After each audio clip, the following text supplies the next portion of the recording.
자, 안녕하세요. 안녕하세요. 네, 지역사회 간호 담당하고 있는 김희영입니다. 여러분들한테 지역사회 간호하면은 뭐가 생각나세요? 라고 얘기하면 대부분이 어렵다. 그죠? 뭘 외워야 되는지도 모르겠다. 그죠? 그리고 뭘 포기해야 되는지도 모르겠고, 또 외우라고 해서 외웠는데 이거를 시험 문제에 어떻게 적용하는지도 모르겠다. 그래서 어떤 때 보면은 시험 문제 이렇게 해서 이게 답이잖아요. 이런 게 이론이 있잖아요. 그러면 아, 이게 여기에 적용이 돼요. 라고 하시는 분이 굉장히 많아요. 이러다 보니까 대부분 사람들은 지역사회는 철학이다. 이렇게 얘기하고, 아니야. 어떤 사람은 신학이다. 이렇게도 주장을 하고 있습니다. 그런데 지역사회 간호를 전공하는 제 입장에서는 분명히 지역사회는 외울 게 따로 있습니다. 그래서 저는 크게 4가지로 접근에 들어갈 거예요. 자, 하나는 반드시 외워야 될 게 있습니다. 자, 반드시 외워야 되는 거.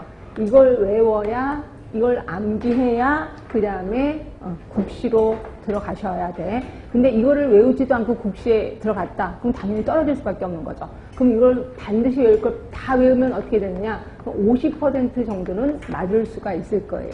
그래서 저는 이론 부분 우리 2달 하는데 2달 내내 이거를 제가 계속 부각을 시킬 겁니다. 그래서 어떻게 할 거냐면, 일단 제가 수업을 50분 하고 10분 쉴 건데 50분, 한 45분 정도 하고 45분, 한 40분 정도 이론을 하고요. 그 다음에 제가 오늘 나눠드릴 유인물이 있을 거예요. 유인물을 보시면 가로놓기가 되어 있을 거예요. 근데 가로놓기에는 바로 가로에다 답을 쓰지 마세요. 왜냐하면 이걸 가로 안에 답을 쓰면 이게 일회용밖에 안 돼요. 그래서 다른 포스트잇에다 답을 쓰셔서 그 다음에 지나다니면서 길거리 다니면서 이걸 들고 다니면서 쭉 머릿속에 생각하는 거예요. 그래서 항상 공부는 책상에 앉아서 하는 게 아니라 동량 공부, 지나다니면서 하는 겁니다. 이래야 머릿속에 좀 많이 암기가 되거든요. 그래서 요거를 하시고, 그 다음에 그 뒤에 보시면, 우리 책에도 보시면, 책에 몇 쪽이냐면 19쪽인가요? 필수 문제가 있어요.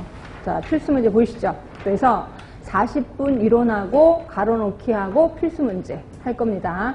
그리고 쉬시고 그 다음에 다시 또 그런 식으로 할 겁니다. 그래서 제가 왜 이런 얘기를 하냐면, 어떤 친구들은 필수 문제 정답을 공개해라, 뭐 그걸 아예 다 그냥 일일이 다 불러달라, 이런 사람들이 많은데, 그러니까 이런 수업은 듣지도 않은 채로, 그래서 그런 거를 방지하기 위해서 제가 항상 첫 번째 시간 끝날 때쯤에서 이 필수 문제를 하니까, 그래서 혹시라도 이론이 필요 없으신 분은 뒤쪽만 좀 보시면 될 것 같아요.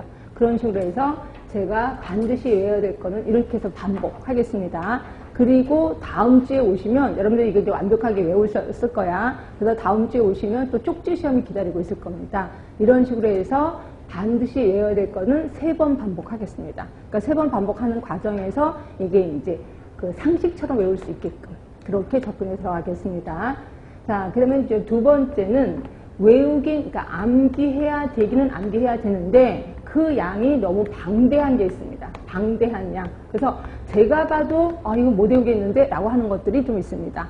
이런 것들은 솔직히 제가 외우라는 말을 참아 못하겠습니다. 제 양심상. 그래서 이런 것들은 외우시진 않으시되 그럼 그냥 포기할까요? 그건 아니고요. 이거는 눈도장이라도 좀 찍어두세요. 눈도장.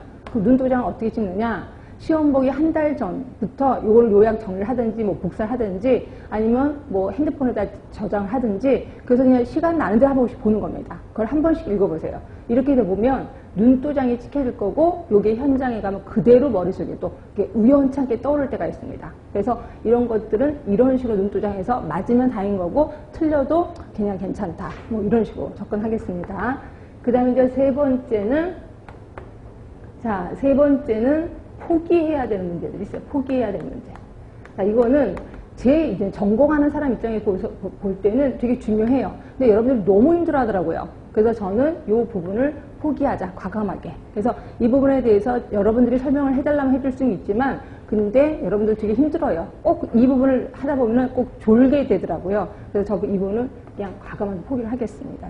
그래서 제가 얘기를 하겠습니다. 이 부분은 그냥 포기하세요. 이렇게 얘기를 할 겁니다. 그러니까 여러분들은 그렇게 하시면 되고요. 그 다음에 이제 4번째는 이제 사례 접근이라고 해서 대부분 이쪽의 문제가 점점 많이 나오는 추세입니다. 그래서 사례, 예를 들어서 어느 집에 방문을 갔다. 그 집에 가면 뭐 결핵 걸린 사람도 있고 아이들도 있는데 이럴 때 간호사 어떻게 해야 되느냐, 이런 식으로 사례 쪽이 있을 겁니다. 근데 대부분 우리가 대한민국 국민이고 그 다음에 간호학과 4년을 다녔으면 충분히 풀 수 있는 문제예요. 이건 감으로, 촉으로 뽑을 수 있는 문제입니다. 그런데 이거에 걸리는 사람들이 있더라고요. 누구냐면 어린 시절을 외국에서